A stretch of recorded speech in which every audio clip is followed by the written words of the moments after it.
7 is we are in the period of sponsorship and debate, and may I move that we recognize Honorable Ray Reyes of Party List Kalusugan. The Honorable Reyes is recognized. Please proceed. Thank you, Mr. Speaker. Distinguished colleagues, this representation is ready to accept any questions or clarifications on the proposed measure. Majority Leader. Mr. Speaker, I move that Honorable Representative Franz L. Castro of ACT Teachers Party List be recognized for her interpellation. So move. The Honorable Franz Castro is recognized to interpellate the sponsor. Thank you, Mr. Speaker. Magandang hapon po sa ating mga colleagues at sa ating mga kababayan. So would the good sponsor yield to some questions and clarificatory questions, Mr. Happy to yield, Mr. Speaker. Yeah, thank you, distinguished sponsor, Mr. Speaker. So some inquiry about the bills that we have already passed, like the PIFITA. So ito po, Mr. Speaker, yung House Bill number 4339, which we have already passed last year, about the passive taxes or yung passive income pala, yung mga passive income. So in our bill, House Bill number 9277, so the purpose is amending the sections 22, 24, 25, 121, 127, and 190 of Republic Act number 8424. Kung titignan po natin, Mr. Speaker, yung sa PIFITA, yung ipinasa po natin about doon sa passive income, meron na rin po tayong mga amended sections. So, meron din po doon yung 22, 24, 25, 121, 127, and 190 of Republic Act 8424. So, in general, Mr. Speaker, distinguished sponsor, could you give me, kasi nagkonting contrast comparison ako dito sa mga provisions na ito. So could you tell us, Mr. Speaker, the differences or ano ba yung mga inamend natin doon sa inamend natin, inamend ng House Bill 9277, doon sa inamendahan natin sa PIPITA, yung House Bill number 4339. So particular po doon sa tinukoy ko ng mga sections, yung 22, 24, 25, 121, 127, and 190. Okay. Mr. Speaker, distinguished colleague, para po sa comparison that we na-mention, yung PIFITA po, I understand na may mga similar provisions na amendments, particularly po yung sa 24, yung sa 25, I believe meron din po yata sa Section 190 na kapareho nitong House Bill 9277. Dalawa po, Mr. Speaker, distinguished colleagues, yung clear distinction po dito. Yung sa Section 127A and yung sa Section 25. Unahin ko na lang po yung sa Section 25. Doon po sa Section 25, yung sa PIFITA, ang ating proposal po dito, Mr. Speaker, distinguished colleague, ay gawing 15% yung reduction sa tax dividends. Pero dito po sa House Bill number 9277 ay further reduction na rin po. Instead of 15%, gawin po nating 10% na lang po yung DST or the dividends tax on the non-resident aliens. So, mas aggressive po yung tax reduction para sa Section 25. Dun sa Section 127A naman po, Mr. Speaker, distinguished colleague, dun po kasi sa PIFITA ay, ang proposal po ay gradual reduction over a period of 5 years. Na yung ating stock transaction tax mula po sa 6/10 of 1%, i-reduce po siya sa 5/10 of 1% sa 2023, 4/10 of 1% sa 2024, so on and so forth, hanggang maging 1/10 of 1% sa January 1, 2027. Dito po sa House Bill number 9277, Mr. Speaker, distinguished colleague, ang proposed measure po is an immediate reduction na po. Wala na po tayong gagawing gradual reduction. Katulad po na nasabi natin during the previous period interpellation, Mr. Speaker, distinguished colleagues, This is a response po para po maging competitive na po tayo sa ibang capital markets within the ASEAN region. The Congress or this measure senses the need or the urgent passage of this measure para po makapag-compete na po tayo immediately before it becomes too late. Mr. Speaker, distinguished colleague. Well, ganun nga, Mr. Speaker, kasi itong House Bill number 4339 natin is still pending sa Senate at hindi pa nga ito na ipapasa. And yet, parang meron na tayong amendments to the amendments na hindi pa naman, so how could you say na magiging competitive tayo? Eh hindi pa nga natin ay patutupad itong PIFITA na inaprubahan natin nung last year at still pending yan sa Senate. So ang ibig sabihin ba niyan ay nagpapasat na naman tayo ng bill na tingin natin ay hindi walang kwenta. Particular yung sinasabi mong Section 25, Section 25 and Section 127. So you further reduced yung yung taxes na madiderive natin specifically doon sa mga stocks. Okay? Specifically doon sa mga, like for example, in 127. So, nire-reduce immediately na. Kasi dito sa PIFITA, meron pa tayong, meron pa tayong 5 years sa pagre-reduce ng tax. So, parang, kumbaga, ang passive tax naman, Mr. Speaker, maupo lang yung bibili ng stocks ay magdedepende na siya sa timing kung kailan niya ipo-pull out or kailan siya ulit magtataas ng kanyang stocks. So, 'di ba? So, parang kumbaga, kung ilang porsyento lang ito sa population natin na hindi naman involved dito yung masa kasi hindi naman sila bumibili ng stocks in the first place, ay babawasan pa natin. So, yun naman yung ko doon, yun naman yung tinatanong ko doon. So, bakit kailangan pa nating bawasan yung maliit na nga na taxes na ibinigay natin doon, maliit na nga yung taxes na ibinigay natin doon sa House Bill 4339, yung PIFITA. Okay. Kasi kung sinasabi nating magiging competitive tayo, so what? Ano naman yung relasyon noon doon sa pagiging productive? Halimbawa kung may makukuha nating taxes dito sa PIFITA, ay magagamit din yan ng pantulong doon sa ating mga, for our need, yung need ng ating mga mamayan. And yet, babawasan mo pa, para tayong nagkakaroon tayo ngayon ng regressive taxation. So, yun naman yung sa atin, Mr. Speaker. Mr. Speaker, distinguished colleague, ipapaliwanag ko po kasi padating na po tayo sa exciting part ng rationale nito.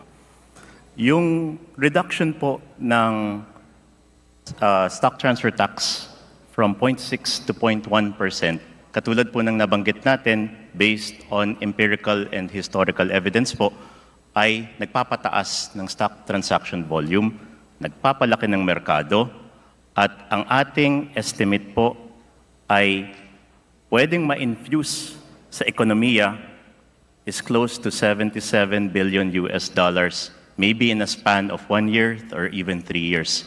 Kung kukwentahin po natin, Mr. Speaker, distinguished colleagues, $77 billion in 3 years is equivalent to close to 4.3 trillion pesos po in economic value. So ano po yung 4.3 million pesos po na yun? Infrastructure po siya, creation of jobs, transfer, adaptation of technology, not to mention po access to better products and services din po para sa ating Filipino. And Mr. Speaker, distinguished colleague, nabanggit niyo po na parang para sa mga players lang po ito ng stock market. Na base po sa data natin ay 1% lang po ng total population of the Philippines. Pero tandaan po natin, Mr. Speaker, distinguished colleagues, based po dun sa data na ating binigay po kamakailan lang or last night, is 98% po nun ay mga retail Filipino investors. In other words po, mga normal Juan de la Cruz po ito na may kakayahan. And 1 million is because only inaccessible pa. I was actually in discussion po with the Philippine Stock Exchange po na maaari na nilang i-democratize pa lalo ang access to the capital markets dahil po sa mga electronic wallets tulad ng GCash. Kung saan po, Mr. Speaker, distinguished colleagues, 80 million na po ang accounts na nasa GCash.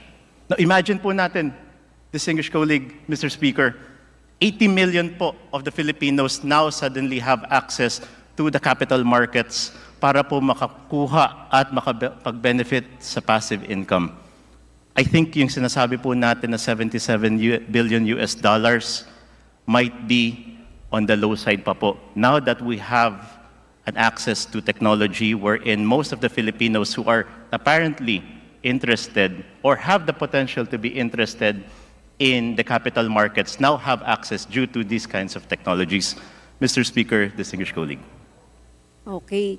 So, doon po sa sinasabi natin na magkakaroon tayo, no, from, if we reduce the tax, no, from 0.6% of something, no, to 0.1%, ay nagpapalaki ito nung merkado at tataas yung capital market natin.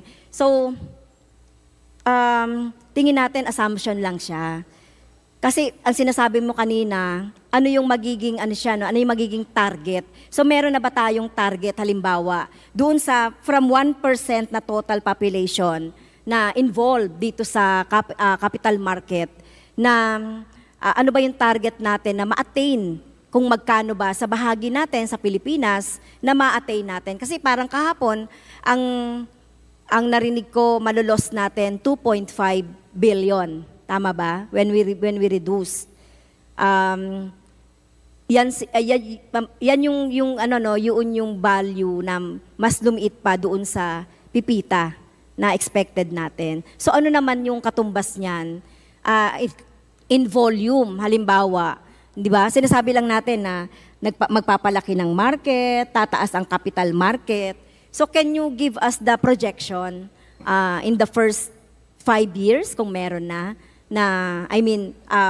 magsasabi talaga doon sa assumption mo na tataas yung capital market, tataas din yung ating mga magpapalaki ng ating merkado. Do you have the projection na, Mr. Speaker? Mr. Speaker, distinguished colleagues, yes, I am happy to report po that we do have that projections. Ito po yung binigay po namin na same projections po that we gave answers to the distinguished Congressman Brosas. We are expecting po in 5 years or baka less pa po that we are going to get a 6.33x increase in stock transaction volume. Volume pa lang po ito, Mr. Speaker, distinguished colleagues. Volume. In other words, kung gaano pa kadami ang mga pumapasok sa merkado.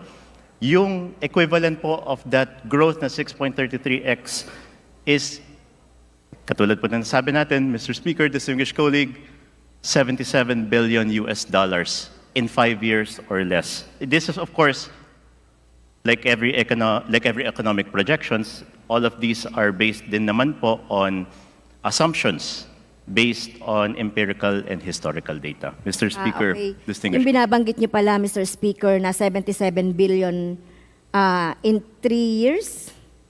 Tama ba? In 3 or 5 years. Ito na yung sa Pilipinas. So, hindi yung sa Vietnam. Okay, pero that remains to be seen pa rin, Mr. Speaker. So, okay. Next, ang tanong ko, Mr. Speaker, dito sa Section 22, yung sa definition of terms. Kasi medyo nalito lang ako dito, although nandito na ito dun sa PIFITA 4339. So on letter L, page 1 of 8.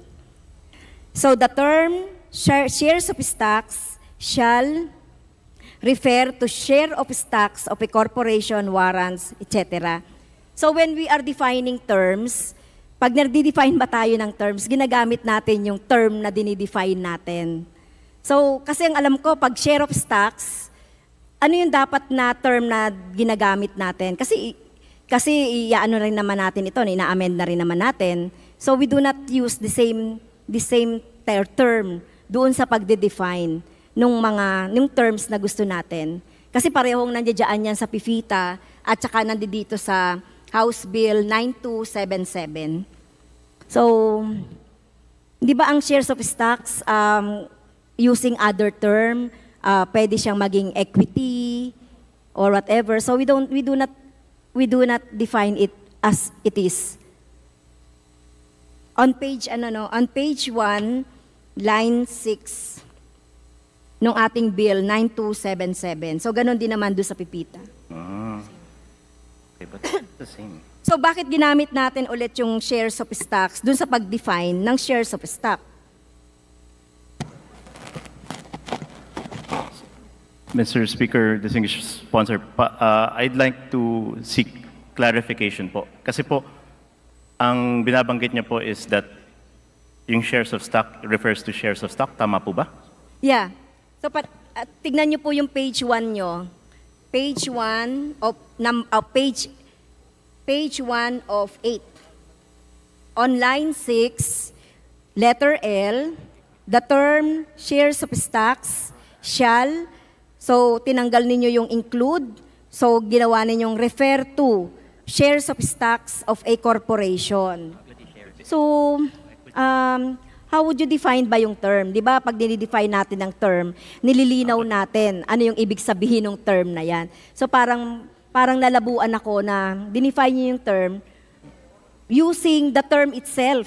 So hindi tayo nagde-define ng ganon. Okay. Meron bang reason sa market kung bakit ganon ang definition? So Mr. Speaker, distinguished colleague, base po kasi dito is, ito po yung naging definition ma po from the very old tax code pa po.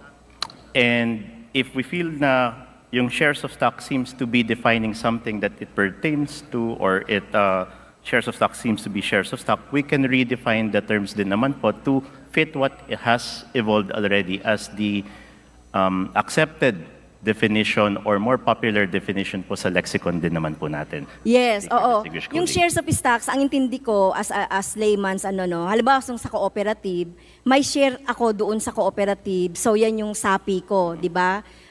Preferred capital ko. Yung shares of stocks, how do you define that in capital market? Okay. So we do not define a term by its term then. So when I look, kinonsulta ko si Google, so share of stocks means equity.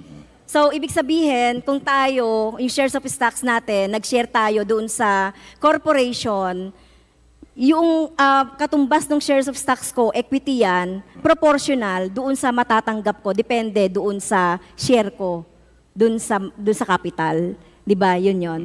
So, Mr. Speaker, distinguished colleague, para sa amin po in this representation, the committee is happy to accept any more appropriate terminology po para dito po to define what is shares of stock. Kung gamitin po natin equity or any other depende yan. term. Tanong natin sa experts natin. Kasi ako nag-refer lang ako doon sa definition ng Google.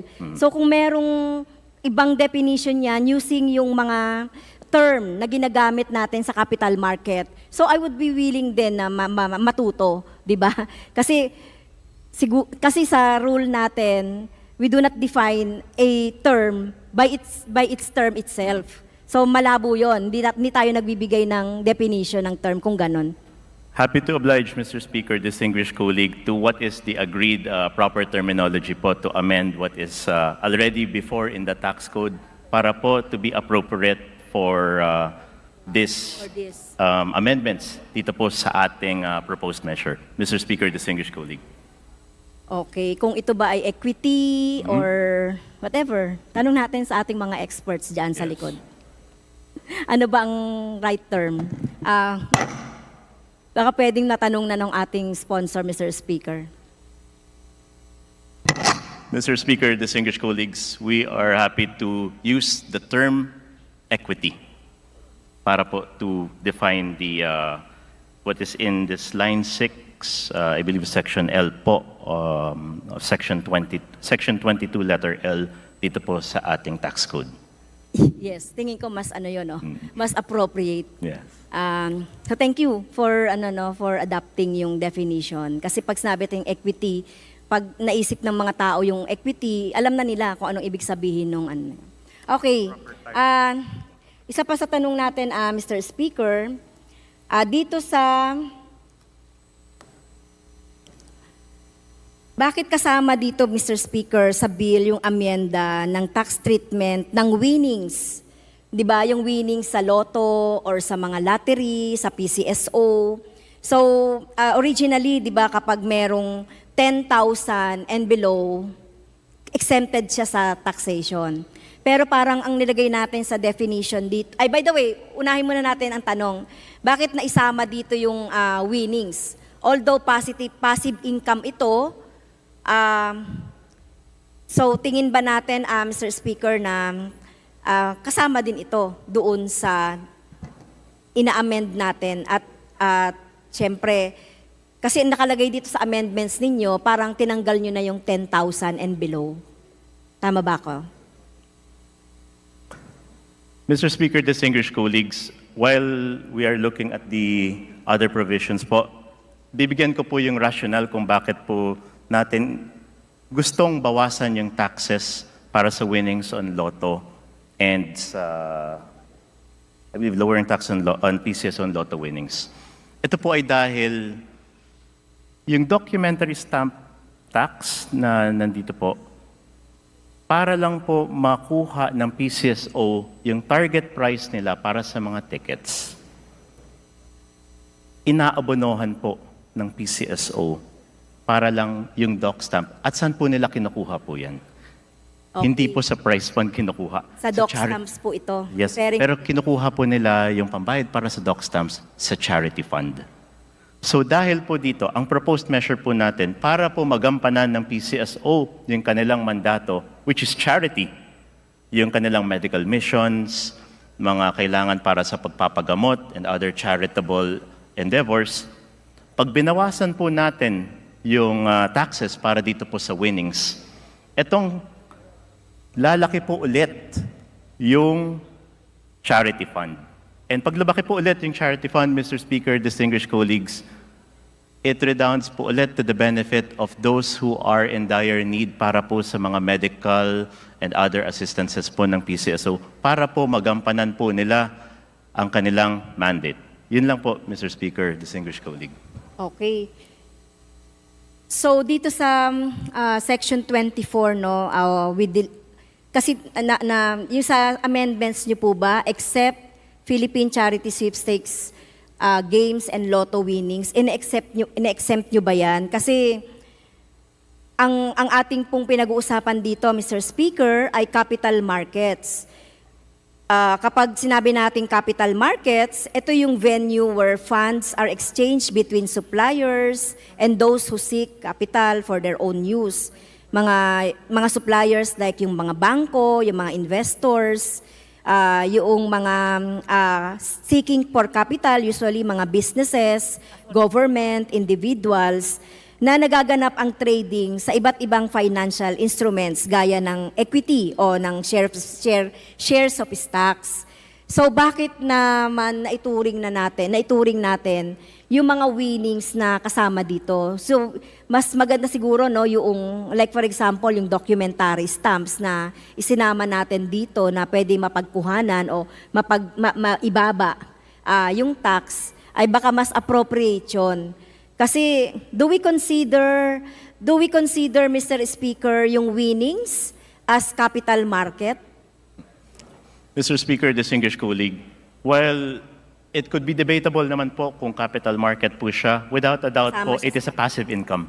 And kailangan po natin, and since in the spirit of this proposed measure is that para sa passive income din naman po, maganda na rin pong isama. Not to mention po, Mr. Speaker, distinguished colleague, again, pag ginawa na po natin immediate yung reduction of the taxes, by the way, yung 10,000 and below po is still tax exempt pa naman po, but anything above will still be taxed, is that immediate na rin naman po yung benefits sa PCSO that goes immediately to yung mga nangangailangan sa paggamot. Yun pong, pag titaasan po yung taxes natin, I understand, pupunta din naman po yun sa Treasury para po sa needed appropriations din naman po.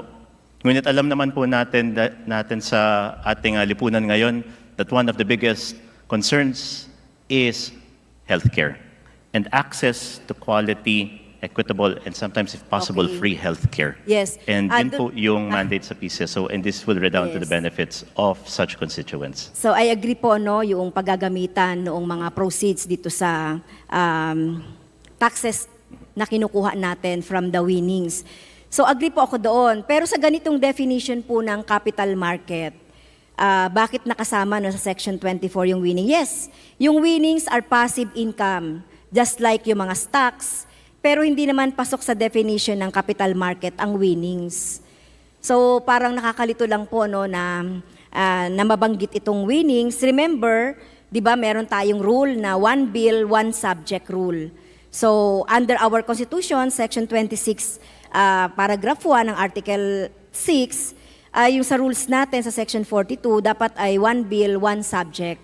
So parang tingin lang ng kinatawang ito, Mr. Speaker, ay parang, kumbaga, sa set, hindi siya kasama sa set, no? Yung winnings. But anyway, it's up for the ano pa rin, ano, it's up for our, this August chamber, kung papayagan nating ma-include po yun, based sa definition natin dito sa capital stocks, o capital market.